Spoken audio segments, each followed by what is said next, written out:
Hello everyone, and welcome to another episode of Big Dinosaur Views. Alright, really quick, I'm sorry that I've been gone for so long. I've just been busy doing other stuff, and I haven't been able to do a review. I've just been busy.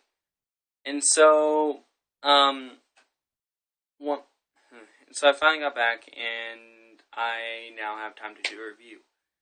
And, yeah, I don't know if I'll be able to do any more this summer with time and everything, so if I can't, I'm sorry. But I'll try my best.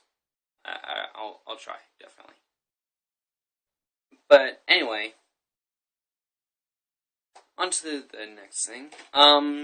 One of the reasons why I've been gone was that I went up to Alberta, Canada, and I went to a dinosaur camp. You know how I'm a huge dinosaur nerd and everything. I mean, hence the name Big Dino Guy. But I went to a camp for the Royal Tyrrell Museum, which is in Alberta, Canada. And by the way, if you guys ever go to any dinosaur museum, go to this one. It is amazing. I've gone there. That was my third trip to the museum. And in fact, with the camp, and it blows my mind every year, and it's just really amazing going there and looking at all these exhibits. The Black Beauty, oh my, it's just beautiful. I mean, you know the words for that one. You know, dinosaur nerd. It's amazing. The entire museum is just purely amazing, and if you go to any dinosaur museum, it doesn't matter if you live in the States or Canada or wherever, go to this one. I highly recommend it. If you ever have a chance, go to this one. So, anyway, when I went to a camp for the Royal Tyrrell Museum, I was thinking of what movie should I do a review on, since I'd already been doing a bunch of other like action movies, video games, and stuff. But I've never really done any more kid almost, like any like kid film. I mean, family films, you can say. Like, I don't know, Bug's Life or Monsters Inc. or a new Monsters University one. Oh god. I will do a review on that one. Excuse me. I will do a review on that one when it comes out. But, yeah, you'll know my thoughts and feelings on that one soon. Hopefully after it comes out. Anyway, and so I was thinking, okay, what about doing one that is about a dinosaur?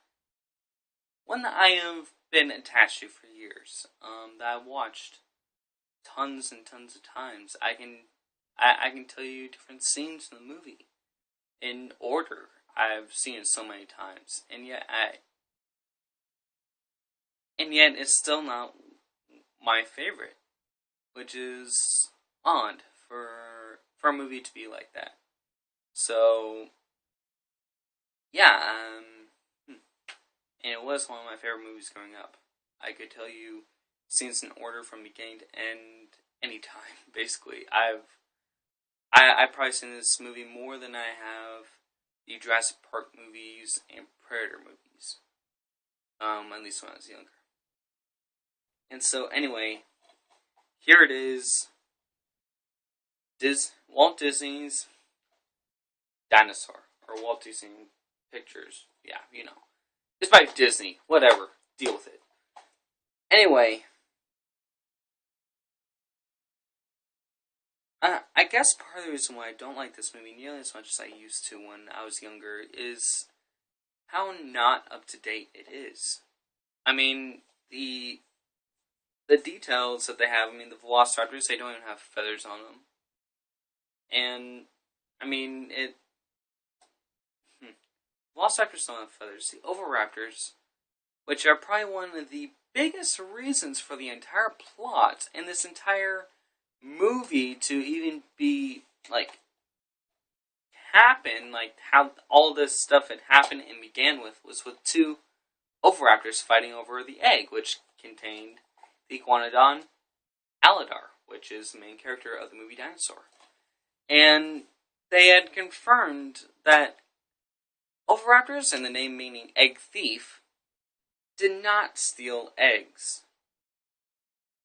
And yet that was one of the big points of why this movie even happened, why the entire storyline even happened, and why this Iguanodon went through this journey in the first place.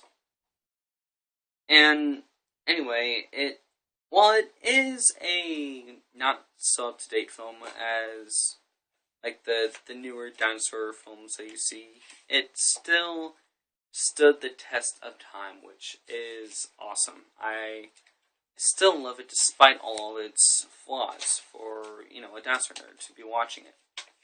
And I'll continue to watch it for years to come. I really will. Sorry, I'm just going through the contents of the inside of it right now and talking at the same time. Good grief. This stuff is old.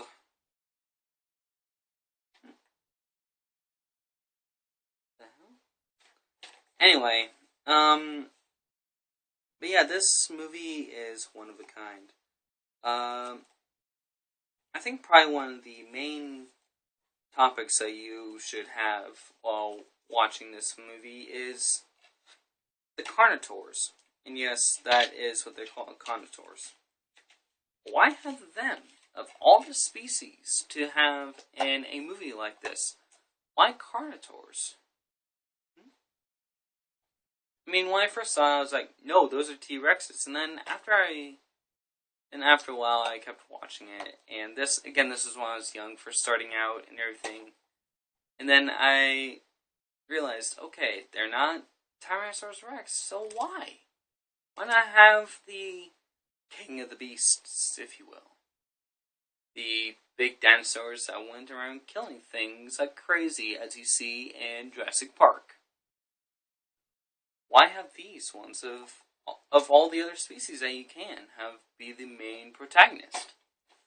And I was thinking, okay, I forget what time period the Iguanodon and Carnotaurs lived in. I think they lived in the same time period. I might be wrong. Crap, I still need to brush up on that. Great. But I mean, I'm still confused why have them. Then I got thinking, okay, they have confirmed that the Tyrannosaurus Rex is a scavenger. Carnotaurs in this one weren't really scavengers. They were following the herd and everything, but they weren't, always, they did scavenge. They did scavenge in the film, but I mean, they were always going after this one group, hell-bent on killing them.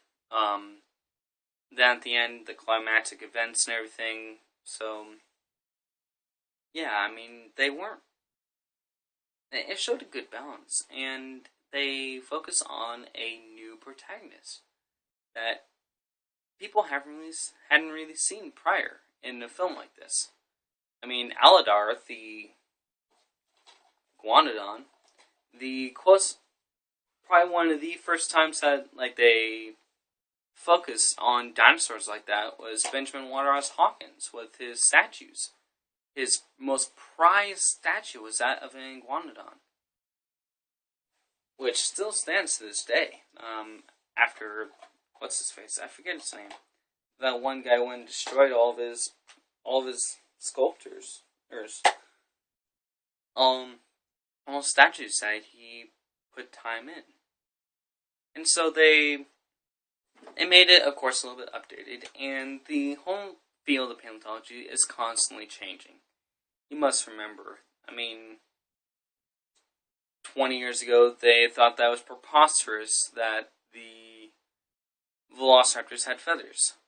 Well, take a look now. And still, movies like this, I mean, even Jurassic Park has its flaws. The velociraptor is the size of a Utah raptor. Velociraptors are just supposed to be 4 feet high. If that. Yeah. Something like that. and they're supposed to be really, really small. So basically, all that Steven Spielberg did when he was filming the Jurassic Park movies was took the name Velociraptor and switched it with Utahraptor. That was it. And yet, that one is still overlooked to this day. By most fans of the film. I mean, still when I'm watching the Jurassic Park movies, I'm like, hell yeah, Velociraptors all the way. And I mean, movies like this confuse some of the general audiences about what they know about dinosaurs and other species that they show in the films. They show different behaviors that the animals had taken place, and it confuses them with the facts. And so, if you're going to be looking into movies like this, you must always be aware that, okay, films don't always get it right. Screw you, Jurassic Park. Screw you. That's basically my reaction. But they'll never get it right. They never can, and the entire field is constantly changing. And so films like this, like Dinosaur, they stood the test of time despite all the changes that science has made to the whole idea of dinosaurs. I mean, now they're learning, okay, they weren't just big lizards that roamed around with their tails between their legs. They weren't those big lumbering beasts with brains that are so small they could barely even think, and they only had like 2 programmings. They know that these species lived in herds, which they showed in this. The herd is the thing that was moving constantly. And I love that. I love that they showed, okay, more than just one species living in a herd. Makes sense. And it's just a whole idea that I really like. But at the same time, I must go over its flaws. Other than the thing like with the updated. And this kind of makes sense, but kind of doesn't at the same time. Why lemurs? Of all the things that have a dinosaur meat, it's lemurs. Okay, I can see it from a kid's perspective. But as a fan's perspective, and like even a dinosaur nerd or, crap. Sorry. Why freaking lemurs? They're just swinging around the trees the entire movie. Well, except there wasn't any trees for most of it. But you know what I mean. They're basically a nuisance. The father, all he did was just bicker the entire time. I forget his name. And then,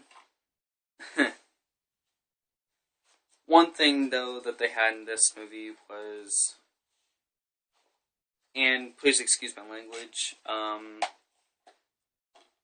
but the redeemable a-hole in this film was, not Crone,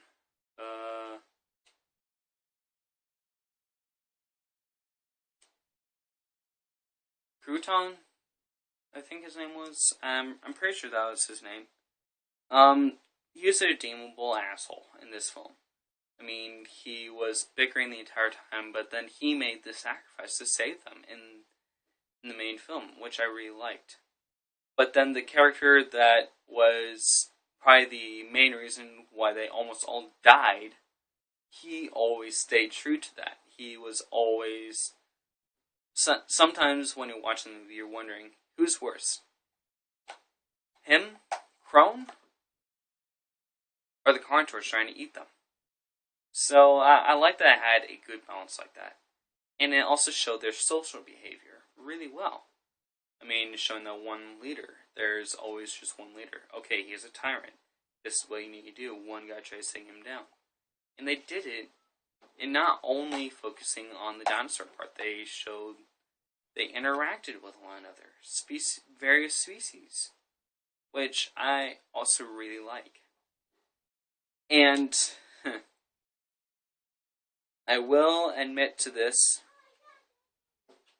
Sorry, kids in the background. If you guys hear that, the window's open. But I was looking at the back here at some of the pictures that they had, and one of the things I saw, and this is a quote from Entertainment Weekly, when this movie came out was that it was visually astonishing. And thinking about this film, I must agree. It had a good level of grit, if you will, but at the same time it stayed true to the plot line and it wasn't too bad. I mean, it showed, okay, these two people are fighting constantly. This is what they need to do. They need to have them both come to an understanding, or one of them live. Either they have to come to an understanding, or one of them beats the crap out of the other, and then leads them. Then leads the entire herd out of danger. That's basically what you have to do. So, you have to make the decision, okay, which character? Because, of course, you are showed, okay, this is the hero, this is the villain, this is the guy that is trying to get in between them.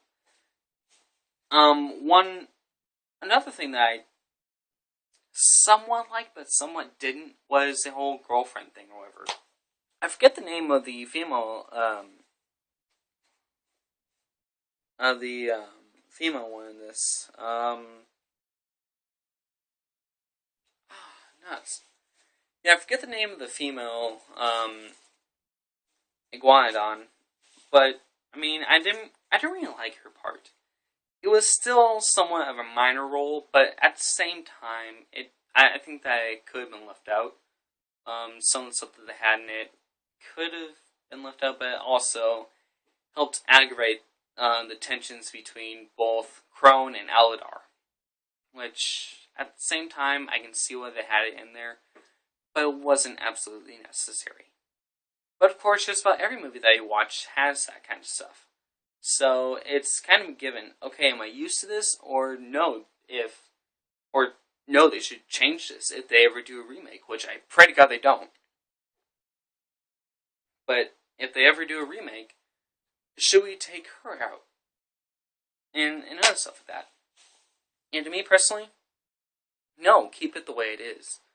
Don't ever do a remake of this film. It's awesome, it's badass, and it's part of, like, some children's lives. I mean, it's always going to be one of the movies that I really enjoy. I mean, despite all its flaws, I enjoy it, and I'll continue to enjoy it for as long as I can. So, in the end, I guess it's kind of like the personal aspect, like I said, that I would give it a 4, but as a fan of the movie, I'll give it a 4.